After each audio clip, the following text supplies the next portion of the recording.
Welcome, welcome, welcome, everybody. Thank you for being with us. On the phone with us today is Reuven S. Avi-Yonah. I hope I'm saying that right. Uh, he is a professor of law and the director of the International Tax LLM program at Michigan Law. He's the Irwin I. Cohn Professor of Law at the University of Michigan. Recently, he wrote this article about political polarization in the American Prospect called Overcoming Political Polarization, Federal Funding of Education is Key. And he wrote that in 2020 in the American Prospect. Mostly what he said was, if the captions were removed, the picture looks remarkably like the outcome of the 2020 presidential election. Blue states voted for Biden. They're red for Trump. The exceptions are Kansas and Utah. Blue states voting for Trump, and Wisconsin and Nevada, red states voting for Biden. But one cannot mistake the correlation in the other 46 states. Even Georgia, the big surprise of 2020, is correctly colored. You were talking about how people with low education seem to also be, or states with low education rankings seem to be the places that also voted for Trump. There's one more quote I'd like to read, if I may. In order to make this happen, we need presidential leadership. We need a president who will address inequality of opportunity as a major problem and persuade his or her fellow Americans that addressing it is a major national challenge and that we should be willing to tax ourselves at 5% on sales of goods, services, as well as imports to finance a national attempt to provide the necessary preconditions for the pursuit of happiness of every American child. Did I get your introduction correct, Professor? Okay. Why did you write this article, Overcoming Political Polarization, 3 years ago? What was going on 3 years ago? What did you see? What compelled you to think, it's the year 2020, I need to write an article on political polarization? Obviously, you took a link between education levels and how they voted for Trump, but why write this article in 2020? What were you seeing? Why did you think this was an important article to write at that time? So I wrote it in 2020 because that was the election year. But my, engagement with this issue dates back to the 2016 election year, where I was actually at the time living in a very, quote, red area of Michigan. Okay. And what I felt during the election season was that I was getting increasingly alienated from all of my neighbors, all of whom were Trump voters, and I, am a Democrat. And I felt very uncomfortable about that, and I didn't think that that's the way things should be. I think we should be able to talk to each other, but it felt increasingly uncomfortable that time. And then because of that, in 2018, when I had a sabbatical, my wife and I did a huge road trip over 6 months in various states and counties that had voted for Trump. That is, we started in Michigan, but we went to Oklahoma and Texas and Tennessee and the Carolinas and Mississippi and all over the place, and tried to talk with people. And my wife's a psychologist, who's very good at it, so we talked to a lot of people, and we got about 35 hours of recorded interviews out of that. And so I came to the conclusion that it's possible to overcome political polarization in this country, and also that this is a really, really important thing, because are we really doomed every 4 years to kind of fight with each other literally, like it seems to be happening. So this article is part of a set of articles which explore various ways in which this gap can be bridged.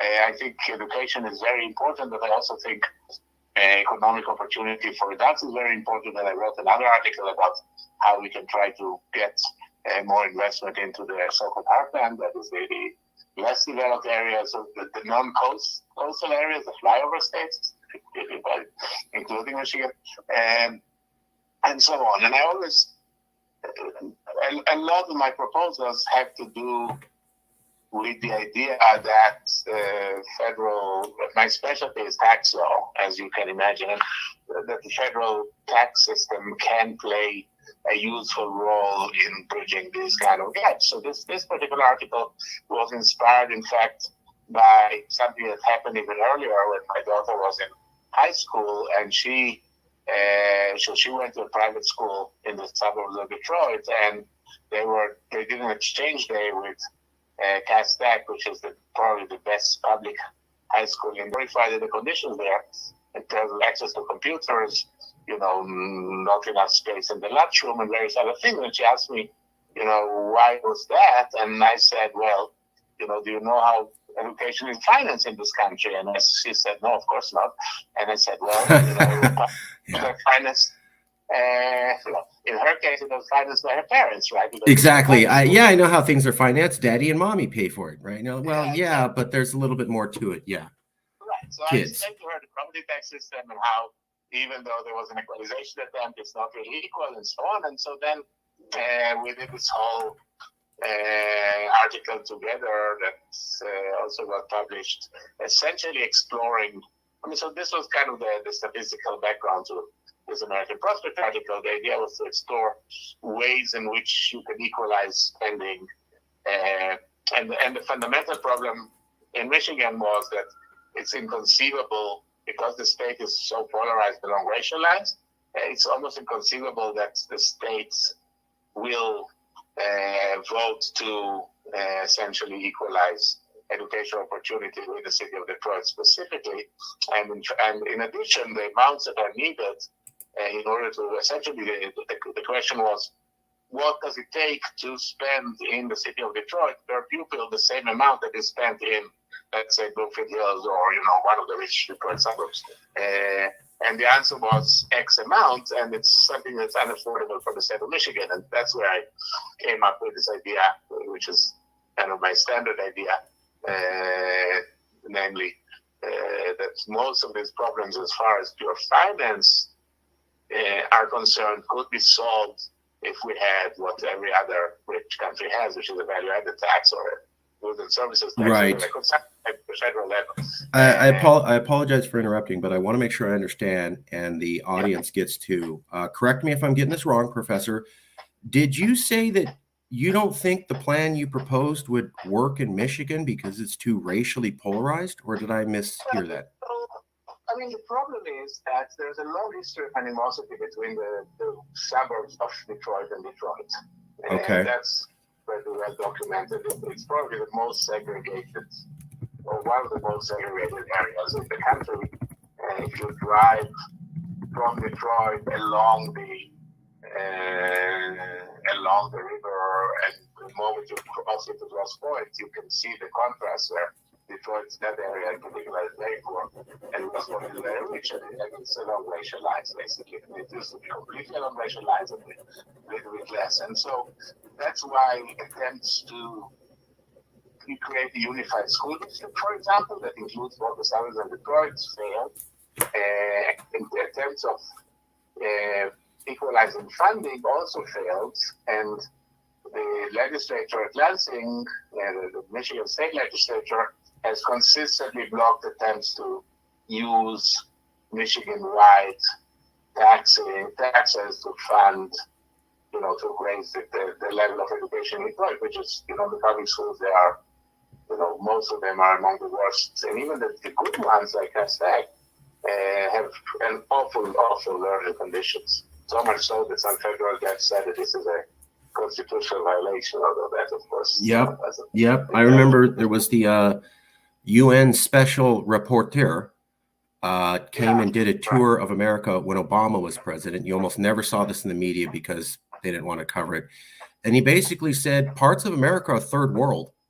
They're just straight up, don't even act like you're a first world country. You are in parts, and then other parts you're third world. And this was at the end of Obama's second term. So it really kind of negated his message of, hope and change. So they really covered very well. But I remember seeing that and going, wow, somebody who knows came here and said, sorry, parts of America are straight up like as developed as Central Africa. Don't get it twisted. You guys are not better. And this problem has existed for decades, and it didn't even get fixed under the most competent president we've seen in decades. Exactly. Sounds kind of bad. Let me ask you, though. You personally experienced alienation over politics in 2016, and it shocked you. It's now 2023, 7 years later. Political polarization is better or worse now than in 2016? Probably worse, I'm shocked to say. At least in the sense that, you know, I'm sad to have to say this, but my sense is that post January 6, 2021, the perceptions of the Republicans and Democrats have drifted even further apart, and the news that they watch and the bubble effect has become even worse, so that it was impossible. And so what we asked people during our road trip in 2018 was, what do you think is the American dream? And is there still something shared? And when you talk to people at that level, there was a lot in common. But, now when you talk politics, at least with them, I find it very difficult to talk politics with anybody who votes for Trump, even though I've tried recently to reconnect with some of the people that we met back then who are, moderates as I think of them, but the moment you raise January 6th with them, they respond with Hunter Biden, and I just don't feel that there's something to talk about. So I think what you're saying, correct me again if I'm wrong, Professor, you experienced a level of polarization in 2016 you never expected. This is wow, this is shocking, this is bad, this shouldn't, I'm surprised at how bad it is. Then you traveled to other American states in 2017, 2018, and you met Trump voters. And you had conversations, and you found that you could find some commonality with these Trump voters in 2018. But now when you reach out to those same Trump voters that you talked to in 2018, they seem even more polarized, and you have an even harder attempt to have a conversation that you were able to have years before. Am I getting that right? Yes. Okay. That's right. Conversations become even harder. You used to be able to talk to these Trump supporters 5 years ago, and now you can't even do that. What chance does that have that we're naturally going to come together on our own as Americans? I wish I knew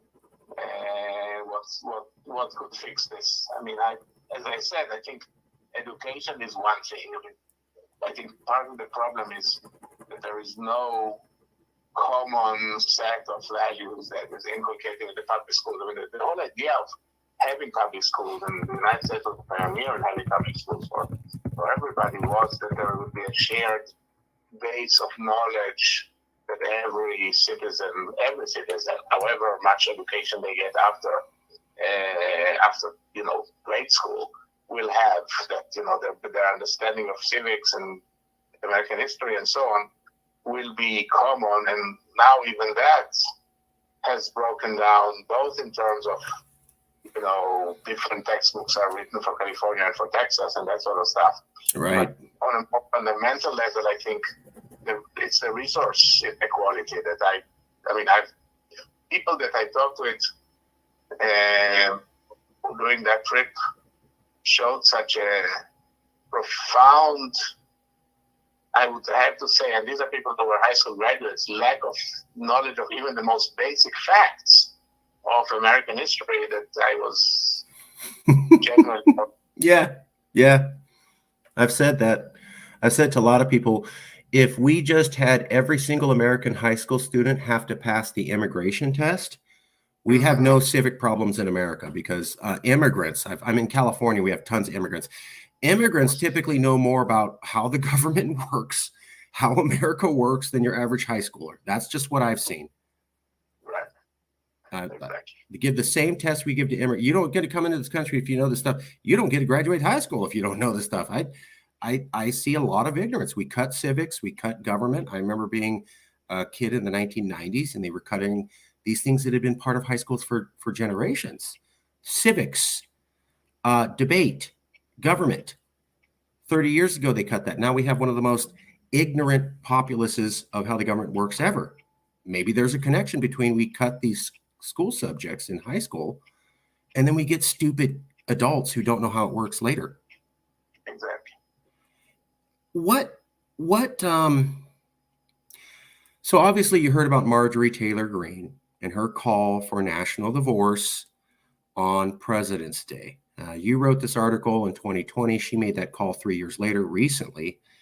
What is your opinion of Marjorie Taylor Greene and her call for national divorce? In your words, Professor. Well, I don't want to voice my opinion on Marjorie Taylor Greene in a recorded interview. Okay, a lot of people say I'm not a big fan of hers. I'm not a big supporter of hers. That's fine. She says some racist stuff, Jewish space lasers, the gazpacho police, a lot of craziness. But fair enough. But was she wrong when she said it seems like the blue and the red in this country can't get along anymore? So, look, I don't think she was wrong about that. I think the idea of a national divorce is simply not, I think, not just not realistic, literally not possible, because it's kind of, so if you, like in the map that you've mentioned, it's all very nice if you talk about blue states and red states, and you can talk, then you can talk about, you can actually draw a map. And I remember the first time I saw this kind of map was after the Bush election in 2000. Thank you. Yes, thank you. Yes, absolutely. The blue and red map of America appeared in the 2000 election. Most people forget that. And the blue states are contiguous with Canada, all of them, so they could secede and join Canada. That was the proposal. Except that this forgets something very basic, which is that, and this is also something we encountered on the trip, and also more recently, every red state has a lot of blue cities in it, for example. It's basically impossible to draw a line in the United States that you'd have to, in most cases, have cities disconnected from their immediate rural area around them. And I just don't see how a national divorce like that can happen. I think the reality is that we need to find ways to work together if we want to survive as a country and have any kind of decent hope for our children life here. And so this problem is an imperative, and there is no easy solution like a national divorce. At least that's my view. So the problem's real. Maybe she's a horrible spokesperson. There's a problem real, but it sounded a few minutes ago you weren't totally sure what solutions would definitively fix this problem. I don't have a silver bullet, and I don't know what solution would definitively fix this problem. I mean, I think there's so many issues to be addressed, and as I said, the only thing I regard myself as an expert on is money, right? How to fund things. Right. I can tell you exactly what rate of tax will fund whatever number you throw at me as the necessary number in order to do something. I do not know anything about all of this other stuff. I'm not a political scientist, and certainly not a politician. I don't, there's a limit to what I can tell you. I'm just speaking as a concerned citizen that this whole thing worries me, but I don't have a solution. I appreciate that. I appreciate it. And that's why we're trying to talk to as many possible people as we can on the left and the right, columnists, reporters, philosophers, professors of economics, political science, sociology, international relations, just to try to get an informed conversation to the public. Let me ask you some tax questions if I can. So when they talked about national divorce, and Marjorie was like, oh, we're going to take our red states and break off from America, the response was by both people on Fox News and, MSNBC, you guys can't do that for this reason. Even if you broke off from the USA, you're recipient states. You receive more in federal tax money than you give every single year. You're going to lose like 50, 60% of your budget, or 30% the moment you break off, and you'll become instantly poor. And I thought, okay, there's some truth there. But if they were independent, wouldn't they have the ability to reduce tax rates and regulation rates And haven't we seen on the international scene that when countries can reduce taxes and regulations, that it typically, not always, encourages investment and helps grow that economy? Is it fair to say you red states break off, you're going to be cut off from federal money, end of story, and have absolutely no discussion about how they could change their federal income tax rate or their international corporate tax rate? Well, this is something that I've been writing on for years, and I don't think there are too many examples of countries, bringing in investment just by cutting taxes or even cutting taxes and systematic regulations. It takes significantly more than that, and usually it actually takes more investment in things like education, infrastructure, the rule of law, and various other things. I mean, there have been examples, of course, of countries who were able to bring in a lot of investments with low tax regimes, but the most successful ones typically have had all of these other advantages for one reason or another, which is what I negative. The prime example of a successful example like that is Ireland. Thank you. Been a case and really was able to reinvent itself by cutting the corporate tax rates, to 12.5%, which is among the lower ones, and being able to attract a lot of multinationals. But they started off with an English-speaking, very well-educated workforce, and with being a member of the EU, both advantages. So, for example, post-Brexit, the UK is a basket case, and it doesn't matter how much they cut taxes, it doesn't matter how much they cut regulations. This whole idea that they can somehow, by breaking out of the EU, cast off the regulatory yoke and be free to do their own tax policy and so on, has, in my judgment, led them nowhere. And that's generally been true with every single other country that has tried that recipe over the years. That's not the key to economic success unless it goes, that by itself is not the key to economic success. So that's why I'm doubtful that would work. I'm not saying, look, first of all, money isn't everything. And so it is certainly possible to imagine a situation where red states, if they broke off, have many built-in advantages that are not about low taxes or low regulations necessarily.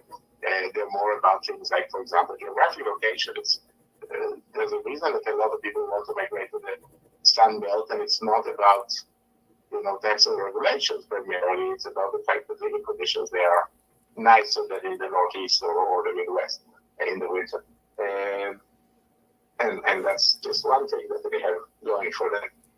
So, I think that I don't think that it is true to say that a national divorce is impossible for these kind of economic reasons, especially since, in our system, there's a limit to what is provided by the federal government.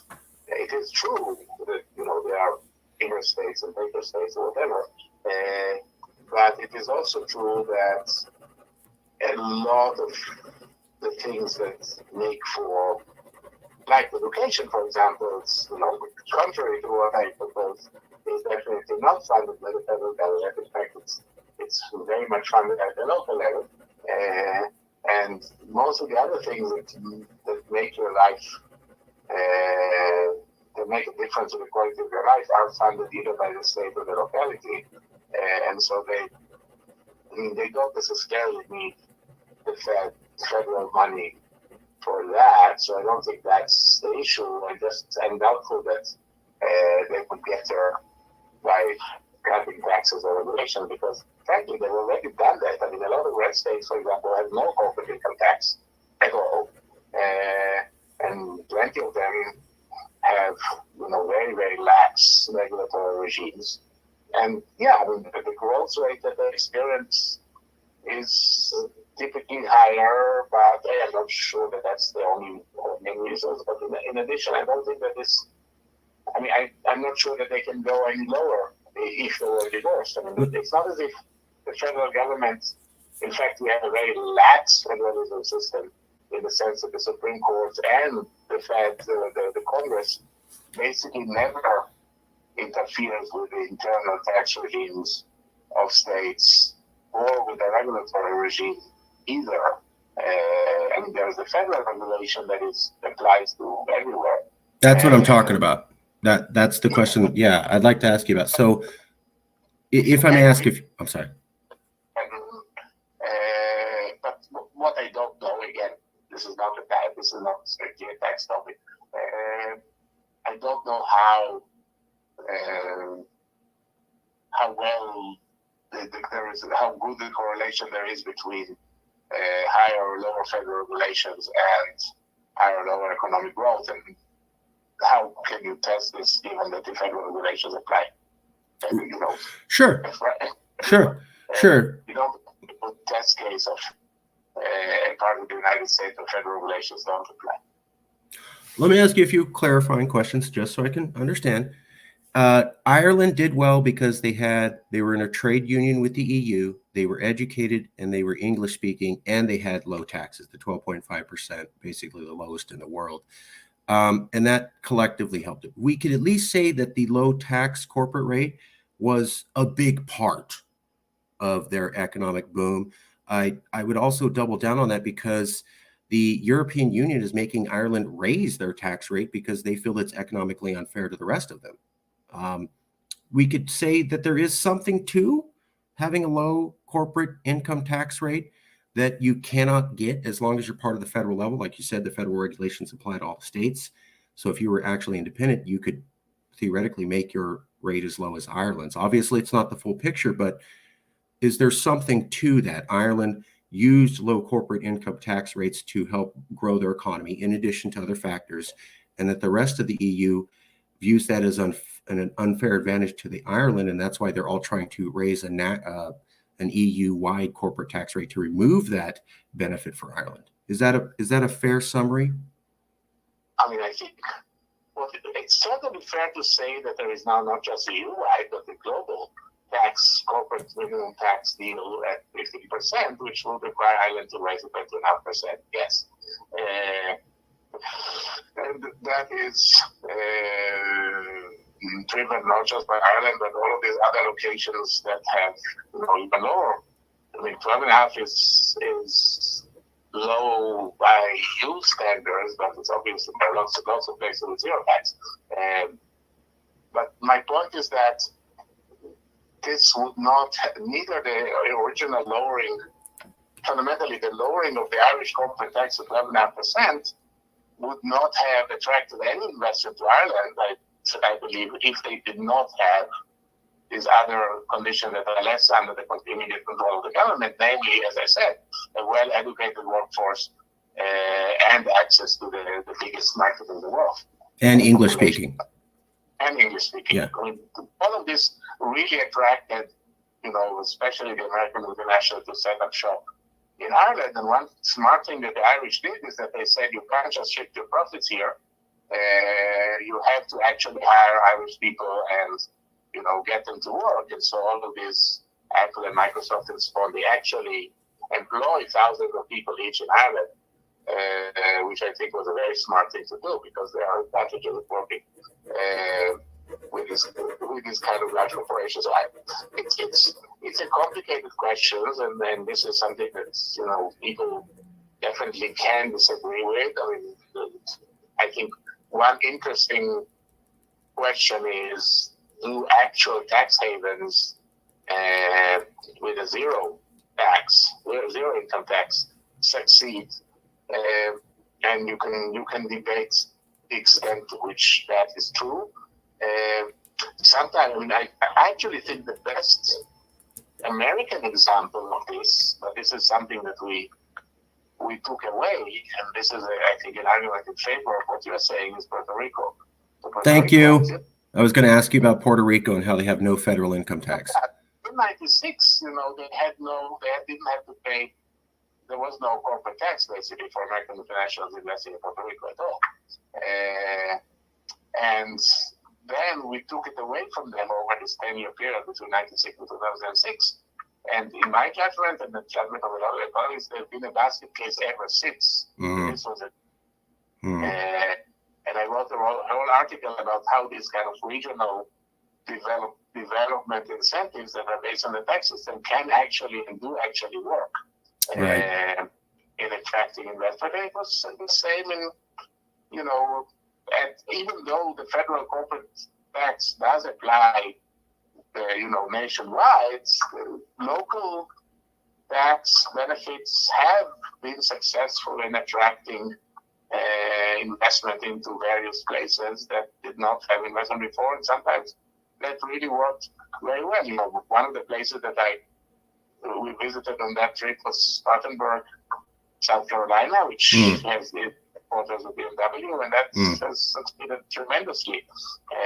Same with Daimler in Alabama, and same with, there's quite a few examples like that in the United States. Now, near Memphis, Ford is building this Blue Oval City, which is an immense project for electric vehicles, and this is all based on these local tax reductions. So, but again, remember, they're part of the United States, so they have a free trade zone with a huge market, and they have, good English-speaking, decently educated population, and they typically bring in the engineers from the outside that is not locally grown.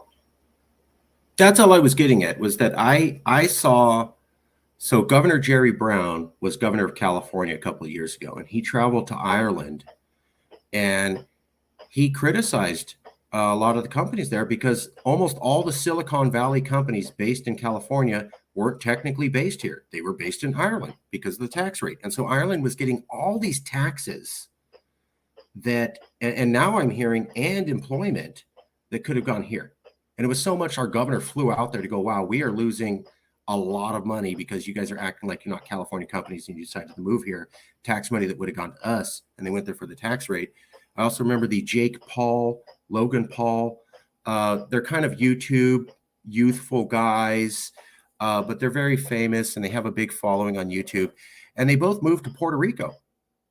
And they took their industries and all their people, and they pulled out of America and moved to Puerto Rico. And Puerto Rico got a massive amount of investment from them and jobs. And it was because there was no federal income tax. And I said, well, if you're independent, couldn't you do the same thing?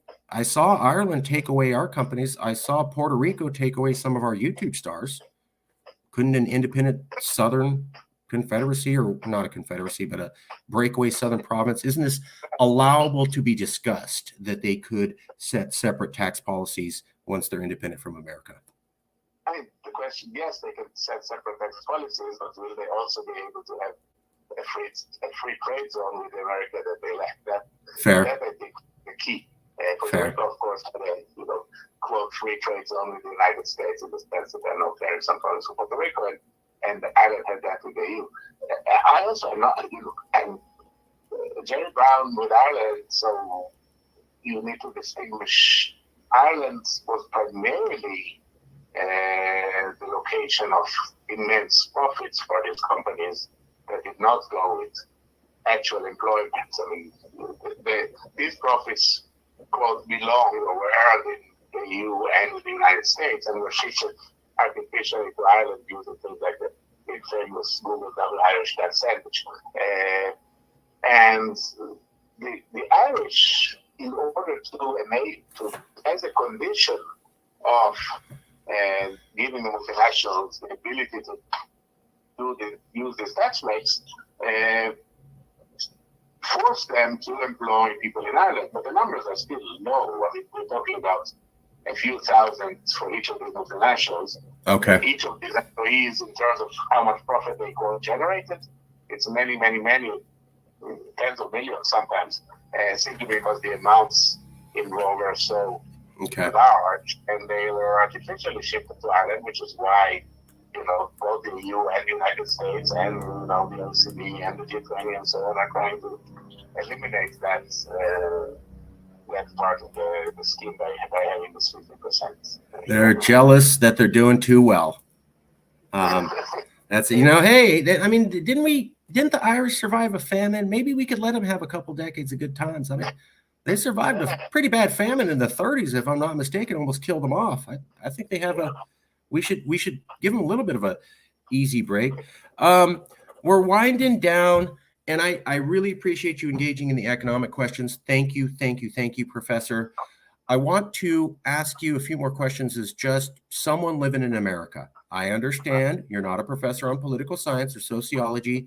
I want to ask you as just a regular guy, just a regular guy who's, hey, I live here.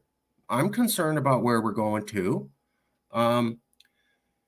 When Marjorie Taylor Greene talked about national divorce, people said, we don't need national divorce.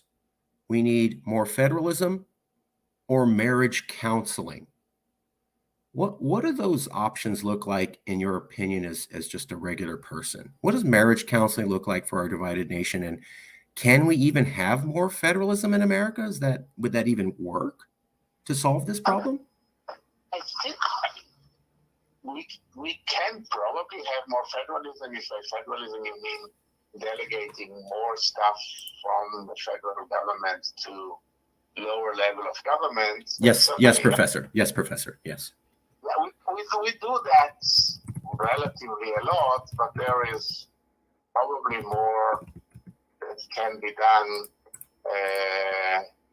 in terms of, adjusting various federal policies better to local conditions so that they're not kind of uniform and probably maybe unrealistic in that sense. And as far as marriage counseling is concerned, that's what I was talking about. How can you get people to talk to each other? And I wish I had a solution to that one. I wish I could get people to watch the same, even the same sports. It would be nice to start with everybody actually agreeing that they want the Super Bowl together. And not the others skip at each other.